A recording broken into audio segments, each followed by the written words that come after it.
Hello students, welcome to all of you. In this class 9, this is your subject science and this is your chapter number 3, atoms and molecule. Okay students, and this is your video number 50. We are continuing our chapter number 3, atoms and molecule. Okay students, in the previous class I teach to you about the gram molecular mass. Okay students, I teach to you about the calculation of number of gram molecules and the molecular formula. Okay students, now in this class we will study about the ions. What are ions? Let's start with the topic. What are ions?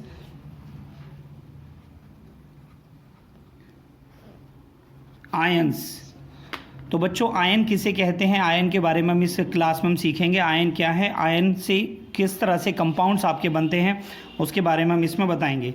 Okay students, तो यहाँ पे देखें, N atom और a group, an atom और a group of atoms carrying a charge is called an ion. तो बच्चों आपने देखा यहाँ पर एन एटम, या तो कोई एक एटम हो या ग्रुप ऑफ एटम्स हो कैरिंग ए चार्ज, जिन पर कोई चार्ज हो, उसे हम क्या बोलेंगे बच्चों, आयंस कहेंगे. क्या कहेंगे बच्चों, आयंस. ठीक है बच्चों, तो यहाँ पर आपके पास में बेटा दो टर्म्स होती हैं. कैटायन क्या होता है, आयन आपके 2 टाइप्स के होते हैं. एक होता है बच्चों आपका कैटायन, एक होता है बच्चों एनायन. कैटायन को हम पॉजिटिव आयन भी कहते हैं एंड एनायन को हम नेगेटिव आयन भी कहते हैं. ठीक है स्टूडेंट्स, तो यहाँ पर हम कैटायन के बारे में सीखेंगे. कैटायंस क्या है बच्चों, कैटायंस में देखेंगे students, those ions which carry positive charge are called cations. ठीक है स्टूडेंट्स, तो यहाँ पर मैंने आपको बताया those ions which carry positive charge, वो सभी आयन जिनमें पॉजिटिव जो चार्ज है जो कैरी करते हैं उन्हें हम बोलते हैं कैटायंस. जैसे कि बच्चों यहाँ पर आप एग्जांपल देख रहे हैं, एग्जांपल में आपको समझाते हैं. जैसे सोडियम आयन मैंने आपको समझाया था, सोडियम आयन कैसे बनता है. सोडियम 1 इलेक्ट्रॉन लूज करेगा तो इस पर 1 आयन आपके पास बन जाएगा. या फिर कैल्शियम आयन, इस पे 2+ आता है. ठीक है स्टूडेंट, मैग्नीशियम आयन, मैग्नीशियम पर भी 2+ आएगा. By the electronic configuration you can calculate to it. Okay students, जैसे हम लिखते हैं बच्चों हाइड्रोक्साइड आयन पर कितना चार्ज होता है, -1 आयन होता है. ठीक है स्टूडेंट, तो आपका ये जो है यहाँ पर हम कैटायन को इस तरीके से डिफाइन कर सकते हैं. नेक्स्ट पॉइंट आता है बच्चों आपका एनायन. एनाइंस क्या है बेटा, यहाँ पर देखें सभी, those ions which carry negative charge are called anions. तो बच्चों यहाँ से आपको पता चला वो सभी क्या नाम है आपके एटम्स जिन पे आपके नेगेटिव चार्ज होता है. ठीक है, उन्हें हम क्या कहते हैं बच्चों, एनायन कहते हैं. ठीक है, एंड यहाँ से आपके एग्जांपल क्या लिख सकते हैं बच्चों, एग्जांपल हम क्लोरीन आयन लिख सकते हैं. क्लोरीन के ऊपर 1 नेगेटिव चार्ज होता है. एंड हम ऑक्सीजन के बारे में लिख सकते हैं, ऑक्सीजन के ऊपर 2 नेगेटिव होता है, एंड एक्सेट्रा. हम काफ़ी सारे एग्जाम्पल आप यहाँ से आप बता सकते हैं. तो बेटा आप यहाँ से देख रहे हैं एनायन के ऊपर नेगेटिव चार्ज है एंड कैटायन के ऊपर पॉजिटिव चार्ज है. तो यानी वो सभी एटम्स जो क्या नाम अपने इलेक्ट्रॉन्स को लूज़ करते हैं, इलेक्ट्रॉन लूज़ करने के बाद अपने पॉजिटिव आयन बनाते हैं, उन्हें हम कैटायंस कहते हैं. एंड वो सभी एटम्स जो क्या नाम इलेक्ट्रॉन्स को गेन करते हैं, जो इलेक्ट्रॉन्स गेन करते हैं, इलेक्ट्रॉन गेन करने के बाद अपने ऊपर नेगेटिव चार्ज बनाते हैं, उन्हें हम एनायंस कहते हैं. क्लियर स्टूडेंट्स, तो सभी बच्चों को समझ में आ रहा है बेटा ये. तो किस तरीके से आपका ये बनता है इसको मैं आपको पूरा डिटेल में मैं आपको समझाता हूँ बेटा. तो यहाँ पर देखें बेटा एग्जांपल, यहाँ पर एक्सप्लेनेशन हम आपको करा के दिखा रहे हैं. ठीक है स्टूडेंट्स, एक्सप्लेनेशन में देखेंगे। सबसे पहले बच्चों मैंने लिया यहाँ पर सोडियम। क्या लिया बच्चों? सोडियम। सोडियम एटम हो गया। सोडियम एटम में से 1 इलेक्ट्रॉन आपका लूज हो जाता है, -1 इलेक्ट्रॉन। एक इलेक्ट्रॉन जब इसमें से निकल जाएगा तो बच्चों आपका कितना बनेगा? एक इलेक्ट्रॉन अगर किसी को हम दे रहे हैं तो इस पर बनता है बच्चों पॉजिटिव चार्ज। क्या बनता है बच्चों यहाँ पर? Positive charge, positive ion. ठीक है स्टूडेंट्स। हाँ तो बच्चों यहाँ पर मैंने आपको बताया सोडियम जब 1 इलेक्ट्रॉन को लूज़ करता है तो क्या बनाता है बेटा? सोडियम आयन बनाता है। क्या बनाता है ये? Sodium ion. ठीक है, 1 इलेक्ट्रॉन लूज़ करने पर ये सोडियम आयन एक पॉजिटिव चार्ज इसके ऊपर बन जाता है। ठीक है, इसी तरीके से मैग्नीशियम, जब मैग्नीशियम जो है 2 इलेक्ट्रॉन लूज़ करता है, ठीक है, 2 इलेक्ट्रॉन को जब मैग्नीशियम लूज़ करेगा तो क्या बनाएगा बेटा? ये मैग्नीशियम 2+ आयन बनाएगा। क्या बनाएगा बेटा? मैग्नीशियम 2+ आयन बनाएगा। तो ये हमारे क्या बन गए हैं? ये हमारे कैटायंस के एग्जाम्पल हैं। क्या है बेटा? ये कैटायंस के एग्जाम्पल हैं। एंड हम अगर एनायन के बारे में हम आपको बताएं तो एनायन के बारे में भी हम इसी तरीके से रिप्रेजेंट करके दिखा सकते हैं बच्चों। जैसे हम ले लेते हैं बच्चों क्लोरीन। क्या लिया बच्चों मैंने? क्लोरीन 1 इलेक्ट्रॉन गेन करने के बाद ये क्लोरीन आयन बना लेता है, नेगेटिव चार्ज इस पर आ जाता है। ठीक है स्टूडेंट्स, तो आपने देखा इसे हम बोलेंगे यहाँ पर ये क्या है आपका? एनायन। ठीक है स्टूडेंट्स, तो यहाँ पर आपका एक इम्पोर्टेंट पॉइंट है, सभी बच्चे इसे नोट करेंगे बेटा ध्यान से। ये इम्पोर्टेंट पॉइंट क्या है? Valency of an ion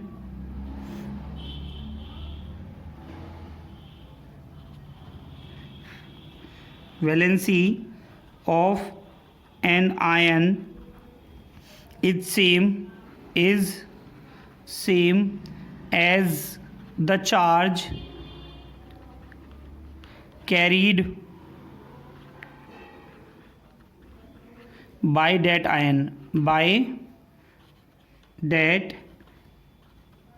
ion, तो बच्चों वैलेंसी ऑफ एन आयन, किसी भी आयन की जो वैलेंसी होती है एटम के ऊपर कितना चार्ज उसने कैरी किया है, उससे हम उसे डिफाइन कर सकते हैं। ओके स्टूडेंट्स, नोट कर लीजिए बेटा सभी। नेक्स्ट देखेंगे बच्चों, यहाँ पर हम आपको कुछ पॉजिटिव आयन और कुछ नेगेटिव आयंस के बारे में हम आपसे डिस्कस करेंगे यहाँ पर। ठीक है स्टूडेंट्स, तो हम यहाँ पर अपना टॉपिक डाल लेते हैं बेटा। यहाँ पर एग्जाम्पल ऑफ पॉजिटिव आयन यानी cations. Example of positive ion और कैटायन। ठीक है स्टूडेंट्स, तो यहाँ से आप देख रहे हैं हम इसमें एग्जाम्पल बताएंगे पॉजिटिव आयन यानी कैटायंस के, आपको एग्जाम्पल बताएंगे। तो सभी बच्चे ध्यान से देखें। इसमें सबसे पहले बच्चों हमने लिया यहाँ पर हाइड्रोजन। क्या लिया बच्चों? यहाँ पर नंबर फर्स्ट में हमने यहाँ लिया मोनोवैलेंट। नेक्स्ट डाईवैलेंट, नेक्स्ट है आपका ट्राईवैलेंट। ठीक है स्टूडेंट्स, तो इसमें आप देखिए यहाँ पर मोनोवैलेंट में आपके क्या क्या आते हैं? Hydrogen ion, sodium ion, potassium ion, potassium के ऊपर प्लस चार्ज होता है। ठीक है, silver ion Ag+, copper ion Cu+, copper first ion बोलते हैं बेटा इसे। अमोनियम आयन का क्या लिखते हैं बच्चों? NH4+। तो बेटा दोबारा से नेम रिपीट कर रहा हूँ बेटा इसका, hydrogen ion, sodium ion, potassium ion, silver ion, copper ion and ammonium ion. Okay students, next हम देखेंगे डाईवैलेंट। मोनोवैलेंट का मतलब क्या है बच्चों? जिसके ऊपर केवल सिंगल आयन होता है उसे हम मोनोवैलेंट आयन्स कहते हैं। ठीक है स्टूडेंट्स, यहाँ पर आपको दिया है डाईवैलेंट आयन। तो डाईवैलेंट आयन में क्या आएगा? वो सभी एलिमेंट्स जिस पर आपके 2 आयन्स होते हैं, क्या नाम है, charge carried by the atom is 2 electron. ठीक है, तो यहाँ पर 2 इलेक्ट्रॉन लूज करके इस पर डाईवैलेंट आपका बनता है। किस तरीके से बनता है बेटा? यहाँ पर देखें, मैग्नीशियम के ऊपर 2+ आयन आता है। ठीक है, Ca+2 आयन, कैल्शियम आयन इसमें 2+ आता है। ठीक है, नेक्स्ट आता है आपका बेरियम आयन।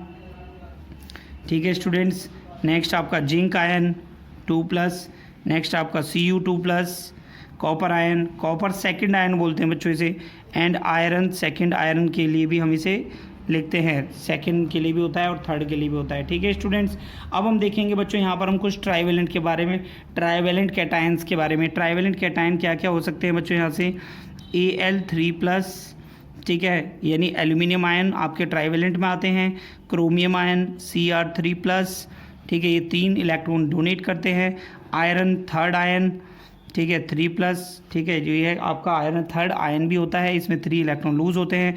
नेक्स्ट आता है बच्चों आपका गोल्ड, Au3+, ठीक है स्टूडेंट्स। तो आपके इस तरीके से ये हैं, तो सभी बच्चे इसे ध्यान रखेंगे। चलिए बच्चों, इसमें कुछ अब आपको कैटायंस के बारे में, अभी हमने कैटायंस के बारे में आपको बताया, अब हम आपको एनायंस के बारे में हम इसमें सिखाएंगे, ठीक है स्टूडेंट्स। तो सभी बच्चे अच्छे से ध्यान रखें कि ये जो भी आपको मैं एनायन और कैटायन ये सारी जो चीज़ें आपको बता रहे हैं, ठीक है, ये आपके एग्ज़ाम में आती हैं। कंपाउंड फॉर्मेशन के लिए आपको इन सभी को यूज़ करना होता है, ठीक है स्टूडेंट्स। तो जो भी आपके जो कंपाउंड फॉर्म करते हैं आप, तो इन एनायंस को से ही जो बॉन्डिंग होती है किसी भी एलिमेंट्स में, ठीक है, जो आपके कंपाउंड बनने के बाद, जो कंपाउंड बनने से पहले जो उनमें बॉन्डिंग होती है, वो बॉन्डिंग इन्हीं आपके जो आयंस के बेसिस पर ही होती है, ठीक है स्टूडेंट्स। तो यहाँ पर हम देखेंगे एग्जाम्पल ऑफ नेगेटिव आयन यानी बच्चों एनायन, ठीक है स्टूडेंट्स। तो एनायन में आपके पास में क्या आएगा बेटा, ध्यान से देखेंगे। एनायंस आपके क्या होते हैं, तो आपके सबसे पहले मोनोवैलेंट में हम पढ़ेंगे। किस में पढ़ेंगे बेटा, मोनोवैलेंट में। तो मोनोवैलेंट में आपके एनायन कौन कौन से हो सकते हैं बेटा, हाइड्रोजन आयन, ठीक है बच्चों, and OH negative, Cl negative, Br negative, bromide ion, iodide ion, ठीक है students, nitrate ion, NO3 ion, ठीक है, एंड आपका एसीटेट आयन कैसे लिखेंगे बेटा इसमें, ये देखें यहाँ से CH3COO, इसे बोलते हैं एसीटेट आयन। क्या कहते हैं बेटा, एसीटेट आयन। दोबारा देखें, hydrogen ion, hydroxide ion, chlorine ion, bromide ion, iodide ion, nitrate ion and acetate ion. Okay student, अब हम आते हैं बच्चों डाइवेलेंट में। ये आपका डाइवेलेंट का कॉलम है। तो डाइवेलेंट में आपके पास में हम क्या क्या लिख सकते हैं बच्चों, sulphur ion, oxygen ion, carbonate ion, CO3 का 2-, ठीक है, SO4 का 2-, C2O4 का 2-, ठीक है स्टूडेंट्स। C2O4 को हम बोलते हैं ऑक्जिलेट आयन। क्या बोलते हैं बच्चों, ऑक्जिलेट। इसका नाम यहाँ पे लिख देते हैं ताकि आपको याद रहे, ऑक्जिलेट आयन। एंड इसको sulphate ion, carbonate ion and oxide ion and sulphide ion, ठीक है स्टूडेंट्स। एंड नेक्स्ट आता है आपका डाइक्रोमेट आयन, Cr2O7 का 2-, ठीक है स्टूडेंट। तो ये आपका होता है कार्बोनेट आयन। क्या होता है बेटा, कार्बोनेट आयन। नेक्स्ट आप देखेंगे बच्चों ट्राइवेलेंट आयन में, देखिए आपके ट्राइवेलेंट का आपको दिया है। अब यहाँ पर हम एनायन आपको बता रहे हैं ट्राइवेलेंट में।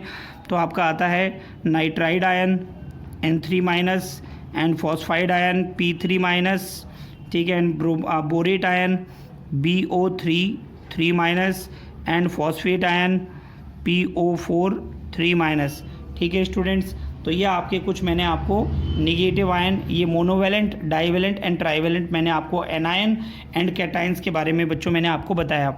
ये सभी आपके जो एनायंस हैं अभी मैंने आपको बताया, जब हम मॉलिकुलर कंपाउंड की जब हम फॉर्मेशन करेंगे तो वहाँ पर ये आपको यूज़ करने हैं, ठीक है स्टूडेंट्स।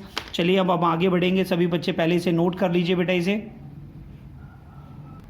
बेटा आप सभी होल्ड रखें, पहले आप जो ये मैंने आपको कराया है सभी बच्चे नोट कर लीजिए इसे, ठीक है। इसके बाद में अभी हम आपको इसके न्यूमेरिकल कराएंगे, ठीक है बेटा, नोट करिए सभी। नेक्स्ट टॉपिक देखेंगे बेटा, क्या नाम है, हाँ ठीक है, थोड़ा सा टाइम लगा बेटा इसमें। देखो नेक्स्ट टॉपिक हम आपको पढ़ाएंगे, इसमें मॉलिकुलर कंपाउंड के बारे में हम आपको बताएंगे कि मॉलिकुलर कंपाउंड किस तरह से फॉर्म की जाता है, ठीक है स्टूडेंट्स।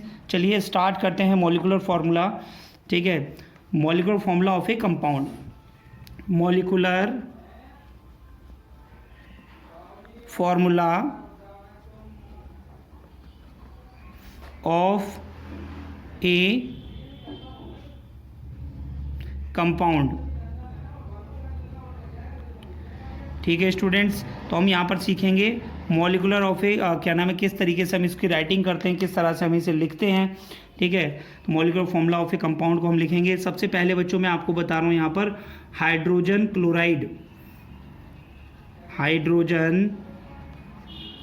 क्लोराइड। तो बेटा हाइड्रोजन क्लोराइड का फॉर्मूला क्या होता है, HCl। तो बेटा ये बनता कैसे है HCl? तो सबसे पहले आप ध्यान से देखेंगे बेटा, यहाँ पर आपके पास में हाइड्रोजन और ये क्लोरीन, इसमें 2 एलिमेंट हैं। हाइड्रोजन की वैलेंसी कितनी होती है बच्चों? 1, ठीक है, +1 या -1, एंड क्लोरीन की भी होती है 1, ठीक है बच्चों। जब हम इसमें क्रॉस मल्टीप्लाई करेंगे तो हमारा क्या कंपाउंड बनेगा बेटा यहाँ से? HCl। समझ में आ रहा है बेटा सभी को? अब नेक्स्ट देखेंगे बेटा यहाँ से hydrogen sulphide molecule, hydrogen sulphide, hydrogen sulphide molecule, ठीक है स्टूडेंट्स। हाइड्रोजन सल्फाइड मॉलिक्यूल का जो फॉर्मूला होता है बेटा H2S। अभी कैसे फॉर्म होता है देखें यहाँ से, हाइड्रोजन की वैलेंसी 1 एंड जो सल्फर की वैलेंसी, इस पर क्या होता है आपका -2 आयन होता है, बट आपको चार्जेस इसमें नहीं लिखने हैं, तो इसकी 2 वैलेंसी हो गई। यहाँ से क्रॉस मल्टीप्लाई जब आप करते हैं तो आपका बनता है बच्चों यहाँ से H2S। क्या बनता है बेटा? H2S। समझ में आ रहा है सभी को? नेक्स्ट आप देखेंगे बेटा, ये बहुत इंटरेस्टिंग है, ये वाला पॉइंट जो है काफ़ी इंटरेस्टिंग होगा आपके लिए। Carbon dioxide, carbon dioxide molecule, ठीक है स्टूडेंट। कार्बन डाइऑक्साइड मॉलिक्यूल का फॉर्मूला क्या होता है बच्चों? CO2। क्या हो गया? कार्बन एंड ऑक्सीजन इसमें है। कार्बन की वैलेंसी कितनी होती है बेटा? आउटर मोस्ट ऑर्बिट में कार्बन का एटॉमिक नंबर होता है 6, तो आउटर मोस्ट ऑर्बिट में कितना आ गया? 4। कितना आ गया बेटा? 4। एंड ऑक्सीजन की कितनी होती है बेटा? 2। तो यहाँ से आपका जो फॉर्मूला बनेगा कितना बनेगा बेटा? ये आपका बना C2O4। बेटा ध्यान से देखिए, C2O4 ये कार्बन डाइऑक्साइड है। आप कहेंगे बेटा ये तो गलत है, आप कहेंगे सर ये तो गलत है, ठीक है। यहाँ पर कितना है? CO2, यहाँ कितना बन रहा है? C2O4। तो बेटा आप ये सभी बच्चे ध्यान रखें, जो एलिमेंट्स में जो भी आपकी न्यूमेरिकल डिजिट होती है, अगर वो सेम टेबल से डिवाइड है तो उसे हम डिवाइड करके रिड्यूस कर लेते हैं। जैसे कि बच्चों आप यहाँ पर देख रहे हैं C2O4, अब हम इसमें 2 से डिवाइड करेंगे तो आपका क्या बन जाएगा? CO2, ठीक है बेटा। ये 2 से डिवाइड होकर 1 हो गया, यहाँ पर आपका आ जाएगा 2, तो आपका फॉर्मूला बन जाएगा CO2, ठीक है बेटा। ये सभी को समझ में आया बेटा? ये सभी बच्चे नोट कर लीजिए बेटा इसे। नेक्स्ट पॉइंट सीखेंगे बेटा, इसमें हम कुछ और कंपाउंड्स के बारे में हम यहाँ पर सीखेंगे। नेक्स्ट आपका आता है नंबर 4। नंबर 4 में क्या आएगा बेटा? सभी बच्चे ध्यान से देखें। नंबर 4 में हम इसमें आपसे पूछ रहे हैं, आपको लिखना है सोडियम नाइट्रेट। सोडियम नाइट्रेट आपको बनाना है। क्या बनाना है बेटा? Sodium nitrate. तो सोडियम नाइट्रेट कैसे बनेगा? सोडियम नाइट्रेट के अंदर क्या होता है बच्चों? It contain sodium ion and nitrate ion. Nitrate पे क्या होता है बच्चों? NO3 का माइनस। तो बेटा हम इसे कैसे बनाएंगे यहाँ से? तो यहाँ से लिखेंगे Na एंड यहाँ लिखेंगे NO3। Na का कितना आ गया? 1 और NO3 का आ गया 1। जब आप क्रॉस मल्टीप्लाई यहाँ से करेंगे तो बेटा आपका बनेगा NaNO3, सोडियम नाइट्रेट। क्या बनेगा बेटा यहाँ से? सोडियम नाइट्रेट, ठीक है। अब आता है कुछ, यहाँ से आता है पॉइंट नंबर 5। पॉइंट नंबर 5 में हम आपको नेक्स्ट फॉर्मूला आपको बता रहे हैं एल्यूमिनियम सल्फेट के बारे में। Aluminium sulphate. तो बेटा एल्यूमिनियम सल्फेट का फॉर्मूला कैसे बनेगा? यहाँ से ध्यान से देखें बेटा, इट कंटेन एल्यूमिनियम आयन। बेटा एल्यूमिनियम पर कितना आयन होता है? 3+ एंड SO4 सल्फेट पर होता है 2-। तो बेटा कैसे बनेगा ये आपका आ जाएगा Al, यहाँ से आ जाएगा 3, ये हो जाएगा बेटा SO4, इसका आ जाएगा बेटा 2। तो यहाँ से जब आप क्रॉस मल्टीप्लाई करेंगे तो आपका जो फॉर्मूला बनेगा Al2SO4 का थ्राइस। समझ में आ रहा है बेटा? Al2SO4 का थ्राइस। सभी बच्चों को समझ में आया बेटा ये? चलिए बेटा एक यहाँ से आपको एक न्यूमेरिकल कराते हैं, एक क्वेश्चन कराते हैं, जिससे आपको और अच्छे से क्लियर हो जाएगा, ठीक है बेटा। ये देखें यहाँ से question number 1, right the formula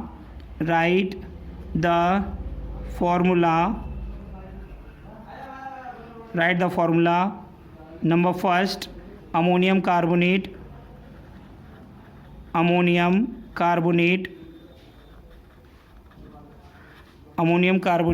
number second lead sulfate, number third calcium fluoride,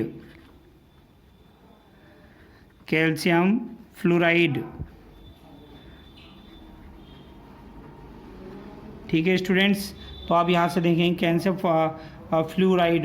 fluoride का फॉर्मूला, लेड सल्फेट, इनको हम कैसे करके बनाएंगे यहाँ से। तो सभी बच्चे देखें, ये आपको कंपाउंड दिए हैं बेटा, अब इनको सॉल्व करना है। ठीक है स्टूडेंट, तो सॉल्यूशन में आप देखेंगे नंबर फर्स्ट में आप देख रहे हैं यहाँ से अमोनियम कार्बोनेट को जब आप सॉल्व करने जाएंगे तो आपके पास में अमोनियम का फॉर्मूला NH4 आयन होता है, NH4 आयन। ठीक है, NH4 आयन का मतलब इसकी 1 वैलेंसी है। ठीक है, एंड होता है आपका कार्बोनेट, CO3 के ऊपर 2 माइनस होता है तो इसकी वैलेंसी हो गई 2। ठीक है स्टूडेंट, तो इसमें आपका पास क्या आता है NH4 ammonium and carbonate CO3 का 2 माइनस ये होता है। जब आप इसमें क्रॉस मल्टीप्लाई करेंगे तो बच्चों आपका क्या कंपाउंड बनेगा, NH4 का होल ट्वाइस CO3। क्लियर है बेटा, हाँ या ना। ठीक है, अब आप देखेंगे यहाँ से इसका सेकंड फार्मूला है बेटा आपके पास में लेड सल्फेट। तो लेड सल्फेट में आपका क्या होता है बेटा, लेड सल्फेट में आपको ये ध्यान रखना है, लेड का क्या होता है Pb2+, Pb इस पे होता है 2+ आयन, तो इसके पास में कितना आ जाएगा बेटा, यहाँ पर 2 आ जाएगा, Pb का 2 हो गया वैलेंसी। ठीक है, एंड सल्फेट का क्या होता है बच्चों, SO4 का 2 माइनस, तो यहाँ पर भी बच्चों 2 आ गया, कितना आ गया बेटा 2 आ गया। इसमें प्लस का 2 होता है एंड इसमें माइनस का 2 होता है, तो यहाँ से जब आप क्रॉस मल्टीप्लाई इसमें आप करते हैं तो बेटा आपका जो कंपाउंड बनता है क्या बनेगा, Pb2SO4 का ट्वाइस। तो बेटा इसको जब 2 से डिवाइड हो सकता है, आप दोनों तरफ देख रहे हैं, तो इसका फॉर्मूला क्या बन जाएगा बेटा, PbSO4। क्लियर है स्टूडेंट्स। ठीक है, नेक्स्ट आपका आता है कैल्शियम फ्लोराइड। तो कैल्शियम फ्लोराइड का बेटा सभी बच्चे देखें किस तरीके से आपको सॉल्व करना था इसमें। ये नंबर थर्ड है आपका कैल्शियम फ्लोराइड। तो कैल्शियम का कितना होता है, कैल्शियम के ऊपर +2 आयन होता है एंड फ्लोराइड के ऊपर आपका 1 होता है, वो भी माइनस में। जब आप इसमें क्रॉस मल्टीप्लाई करेंगे तो बच्चों आपका बनेगा यहाँ से CaF2। क्या बनेगा, CaF2।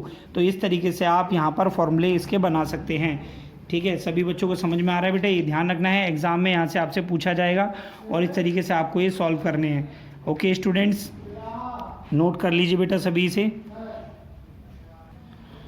नेक्स्ट टॉपिक आता है बच्चों आपका मोल। क्या है बच्चों यहाँ पर mole, what is mean by mole. Okay student, तो यहाँ पर आप देखें a mole of a substance is that amount of the substance which contain the same number of entities as there are atoms in exactly 12 gram of pure carbon 12। ठीक है student, तो यहाँ पर आपको बताया जाए जो मोल क्या है। ठीक है, मोल यानी आपके पास में अगर कोई भी कंपाउंड होता है, कोई भी सब्सटेंस है, ठीक है, उसका जो अमाउंट है किसी भी सब्सटेंस का, उसमें सेम नंबर ऑफ एंटिटीज़ होती हैं, या तो आपके आयंस हो सकते हैं, मॉलिक्यूल्स हो सकते हैं, इलेक्ट्रॉन्स एंड प्रोटॉन हो सकते हैं, that is exactly 12 gram of pure carbon 12 के इक्वल होते हैं। ठीक है स्टूडेंट्स, तो यहाँ पर इसको पूरा क्लियर तरीके से इसको समझने के लिए हम यहाँ से हम देखेंगे mole in terms of mass. Next point देखेंगे बेटा, मोल इन टर्म्स ऑफ मास। तो बेटा इसे यहाँ से समझिए कि इन टर्म्स ऑफ मास को, मोल को हम किस तरीके से हम यहाँ से डिफाइन करेंगे यहाँ से। ठीक है, one mole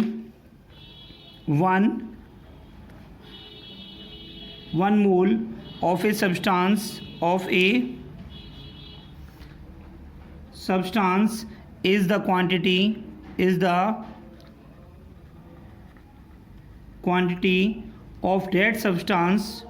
of that substance equal to its molecular mass expressed in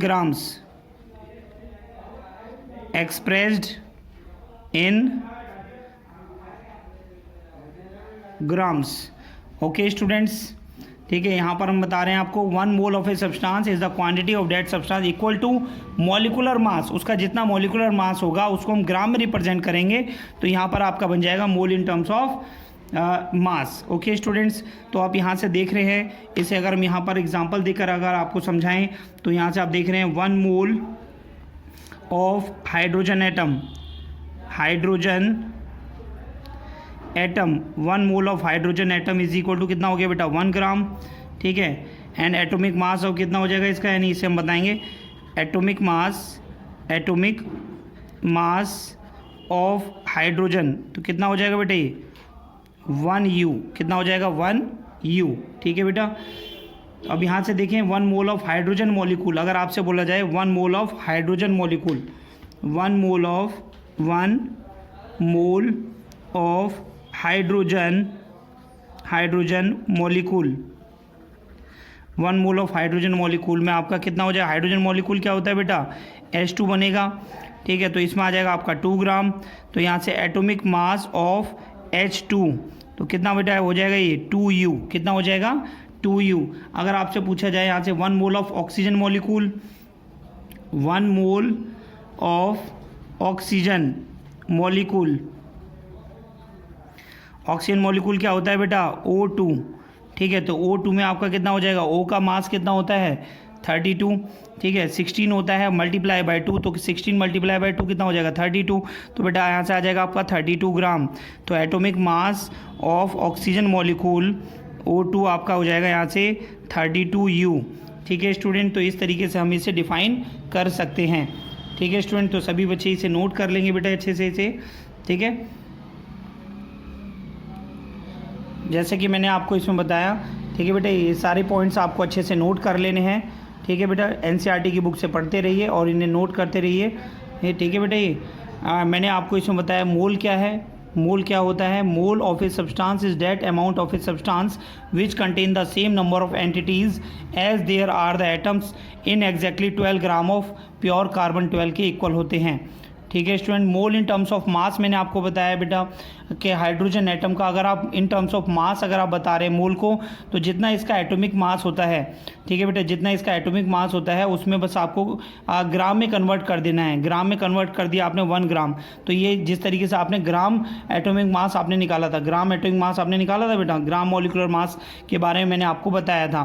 तो यहाँ पर एटॉमिक मास ऑफ हाइड्रोजन कितना होता है 1, तो इसका 1U हो गया। एटॉमिक मास ऑफ देखिए H2 में आप जाएंगे, मास तो वही रहेगा लेकिन यहाँ पर 2 आ गया, मॉलिक्यूल है तो मॉलिक्यूल है तो कितना हो जाएगा 2 ग्राम और ये 2U हो गया। 1 मोल ऑफ ऑक्सीजन मॉलिक्यूल के लिए आपने इस तरीके से लिख लिया। अगर हम यहाँ से लिखें 1 mole of water molecule, 1 mole of water molecule, water molecule क्या होता है बेटा H2O, ठीक है। तो H2O के लिए मास कितना आएगा, इसका पहले आप क्या निकालेंगे, जैसे मैंने आपको सिखा रखा था बेटा 2 into atomic mass of hydrogen कितना होता है आपका 1 प्लस 1 आपका एटोमिक क्या है आपका, इसमें एक ऑक्सीजन है, multiply by mass of oxygen कितना होता है आपका 16, तो ये कितना आ गया 2 + 16 यानी आपका हो गया 18। तो आप क्या लिखेंगे यहाँ से, तो ये हो जाएगा आपका 18 ग्राम, कितना हो गया बेटा 18 ग्राम। तो आप यहाँ से इसको देख सकते हैं एटोमिक मास ऑफ आपका वाटर आप जब निकालेंगे यहाँ से तो ये आपका हो जाएगा 18U। क्लियर है बेटा, सभी पॉइंट सभी बच्चों को क्लियर है।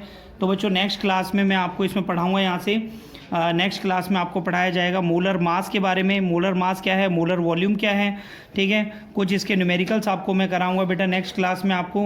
एंड हम बताएंगे percentage composition of A compound, percentage composition of A compound को हम किस तरीके से कैलकुलेट करेंगे, ठीक है, कैसे करके आपको ये सॉल्व करना है उसके बारे में हम आपको समझाएंगे, ठीक है स्टूडेंट। तो बच्चों आज की क्लास में मैंने जो आपको पढ़ाया, तो आज मैंने सबसे पहले बच्चों मैंने आयंस के साथ में मैंने शुरुआत की थी, ठीक है बेटा। आयंस क्या होते हैं, ठीक है, मैंने आयंस में आपको बताया एन एटम और a group of atoms carrying a charge is called ion.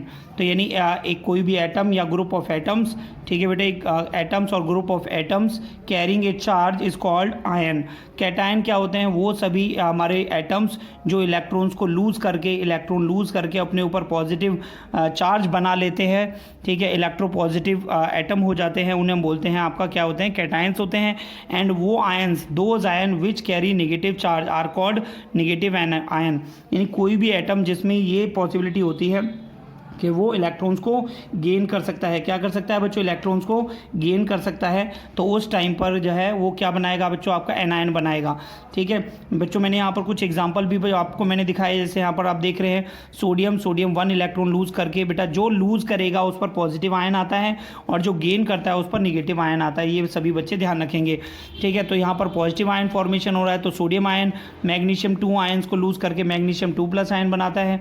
तो बच्चों इसी तरीके से आपको ये डिफाइन करना था। नेक्स्ट पॉइंट आपको बताया बच्चों वैलेंसी ऑफ एन आयन। ये बेटा ध्यान रखने वाली बात है, valency of an ion is the same as the charge carried by that ion. यानी किसी भी जो हमारे पास में कोई भी हमारे पास एटम है तो उसके ऊपर जितना चार्ज होगा वही उसका जो है उतना ही उसमें आयन, जितना उसके ऊपर आयन होगा उतना ही उसका वो चार्ज होगा। ठीक है स्टूडेंट। फिर हमने आपको बताया बच्चों इसमें मैंने molecular formula of A compound को निकालना मैंने आपको बताया। अगर वैलेंसीज को रखेंगे क्रॉस मल्टीप्लाई करके आप इसे सॉल्व करते हैं। नेक्स्ट बच्चों हमने यहाँ पर सीखा एक फॉर्मूला मैंने आपको दिखाया बेटा ये कि हम किसी भी कंपाउंड का फॉर्मूला किस तरीके से हम जनरेट करते हैं। तो बेटा ये सभी चीज़ें हमने इस क्लास में सीखी। एंड लास्ट में बच्चों मैंने आपको समझाया मोल के बारे में। ठीक है, मोल कंसेप्ट क्या है। ठीक है students, and mole in terms of mass. Next class में मैं आपको मोलर मास और क्या नाम परसेंटेज ऑफ ए कंपाउंड के बारे में मैं आपको समझाऊंगा। सभी बच्चे एनसीईआरटी की बुक से पढ़ते रहिए, नोट्स को अपनी कॉपी में अच्छे से नोट करिए और इन्हें रिवाइज करते रहिए। ओके स्टूडेंट, तो आज की क्लास में इतना ही। थैंक यू सो मच बच्चों।